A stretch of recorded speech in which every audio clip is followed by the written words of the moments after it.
So let us talk about software testing, and the content is from tutorials.point.com. Let us start. Software testing is what? Why software testing is so much closer and lovable to the interviewers?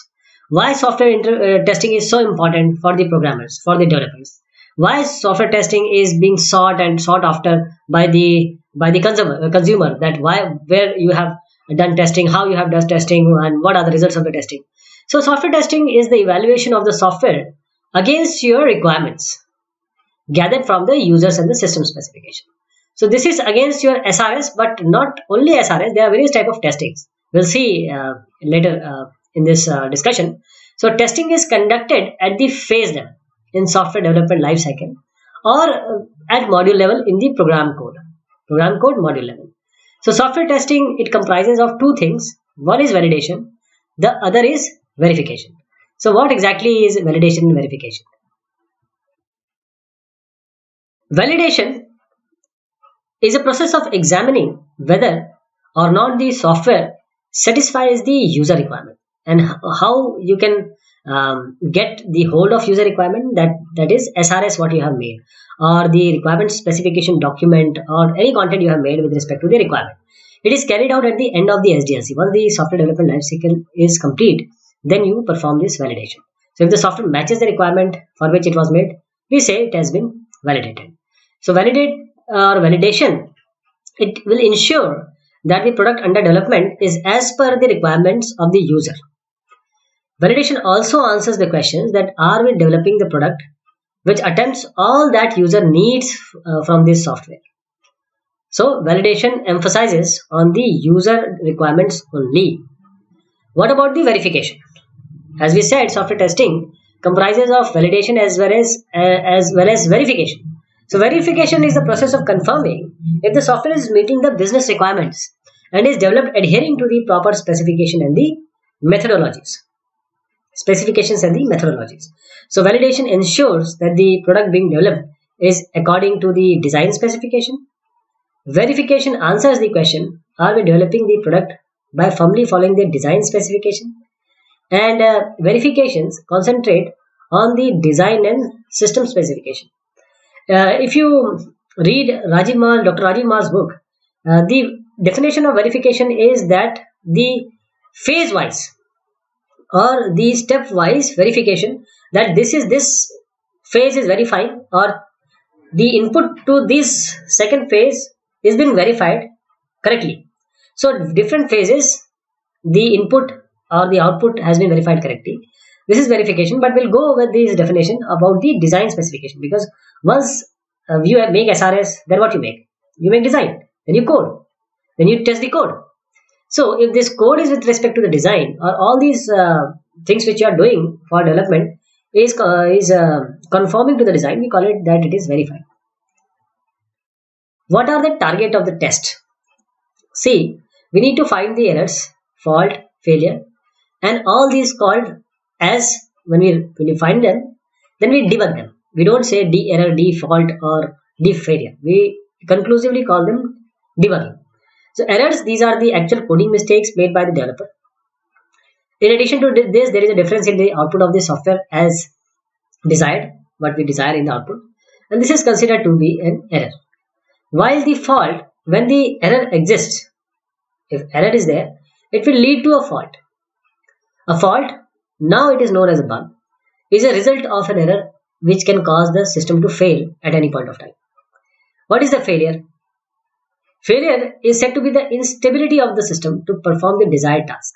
So failure occurs when the fault exists in the system, and when fault is there, when some error has been committed. So there are two types of testing which we are going to discuss right now, manual and automated testing. So testing can either be done manually or using an automated testing tool. We can do it manually, and by using an automated testing tool, you can use IBM Rational Rows, or you can use say LDRA. There are various open source testing tools also available. Let us talk about manual testing. The testing is performed without taking help of any automated testing tools, and the software tester prepare first of all the test cases for different sections and level of the code, and it executes the test and reports the result to the manager. Manual testing is time and resource consuming, of course, because the tester needs to confirm whether or not right test cases are used. So major portion of testing involves the manual testing only. While the automated testing is a testing procedure done with some aid of any automated testing tools. The limitation with manual testing easily can be overcome by the uh, you can employ the automated test tools. A test needs to check if a web page can be opened in a internal explorer, say. So this can be easily done with your manual testing. But in order to check if the web server can take the load of 1 million user, is will it be possible to test manually? So there are software and hardware tools which helps tester to conduct the load testing, stress testing, regression testing. So there are various testing approaches. Well, some books also say that these are not testing approaches, but these are case generation, test case generation approaches. But still, we'll go along with the testing approach. I will say that these are the testing approach. So tests can be conducted based on two approaches. First is uh, you know functional testing or implementation testing. That is when functionality is being tested without taking the actual implementation in concern, and this is known as the black box testing. Black box testing. We only check the functionality. So the other side is known as the white box testing, where we not only check the functionality, but also the way it is implemented is also analyzed. So we go inside the code. Exhaustive tests are also there. Exhaustive tests, these are the best desired method for the perfect testing. So every single possible value in the range of the input and the output values is tested, not the boundary values or certain pickup values. So it is not possible to test each value in the real world scenario if the ranges of value is large. So exhaustive test can be done, but not advisable because there are various ways in which we can test it more prominently. So black box testing, it is carried out to test the functionality of the program. So it is also known as the behavioral testing or functional testing. So the tester in this case has a set of input values and the respective desired outputs. So on providing the input, if the output matches with the desired output, he is happy. The program is tested okay. And if the otherwise case happen, then the problem lies somewhere. So this is black box. The tester is not aware what is inside. He just inputs the value and check for the output. So in this testing method, the design and structure of the code are not known to the tester. And the testing engineers and the end users, they conduct this test on the software. Testing engineers or the end users. Okay. Because the developer, he is aware of the input or he has made that software. So we would rely that the testing engineers and end users are going to conduct this test. So what are the different types of testing techniques as far as black box testing is concerned? See, first is your equivalence class. We make an equivalence class. So the input is divided into similar class. What are these equivalence class? Those classes which follow the reflexive, symmetric, and transitive relationship. So the input is divided into similar class. If one element of a class passes that test, we assume that all the class or total class has passed. Then we choose the boundary values. So the input is divided into higher and lower end values. So if these values pass the test, it is assumed that all values in between may pass too. So we have equivalence classes. We choose the value from the equivalence classes also for the boundary values, and we check for the boundary value. Then we have cause effect graphing. So in these two methods, equivalence class and boundary values, only one input value at a time is tested. So cause input, effect output is a testing technique where combinations of input values are tested in a systematic way. Not one, but number of values are tested. This is cause effect graphing. Pairwise testing, the behavior of software depends on multiple parameters, not just one. So in pairwise testing, the multiple parameters are tested pairwise for their different values. Then state-based testing. The system changes state on provision of input. So there is a state change always. So these systems are tested based on their states and the input. State-based testing, pairwise testing, cause-effect testing, boundary values, equivalent class. Now to the white box testing. It is conducted to test program and its implementation just in order to improve code efficiency or structure. It is also known as the structural testing because the structure is known and we go to the actual structure of the program. So we know what structure is. It is not a black box and the knowledge of insight is necessary. So in this testing method, the design and structure of the code are known to the tester. So programmer of the code conduct this test on the code. And now we have some wide testing techniques. First is control flow testing, then we have data flow testing. In this control flow testing, the purpose of this CFT control flow testing is to set up test cases which covers all statement and branch condition. All statement and branch condition. So the branch condition are tested for both, not even true but of false also, so that all systems can be covered. So maximum coverage is obtained. Maximum coverage.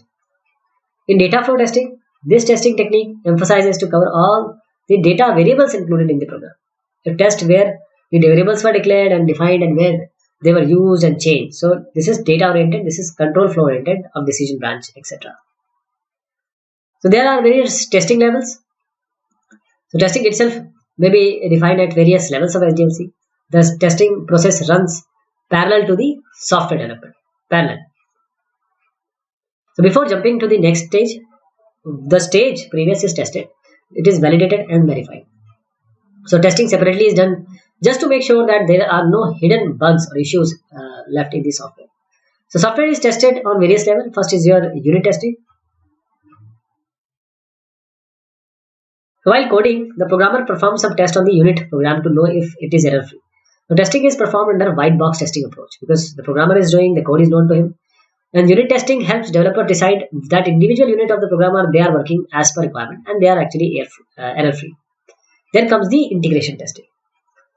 Even if the units of software are working, these are the units, if they are working fine individually, when being checked by the unit tester, there is no need to find out if the unit, if there is a need, there is a need to find out if the units, if they are combined together, integrated together, would also work without errors. So interface is checked.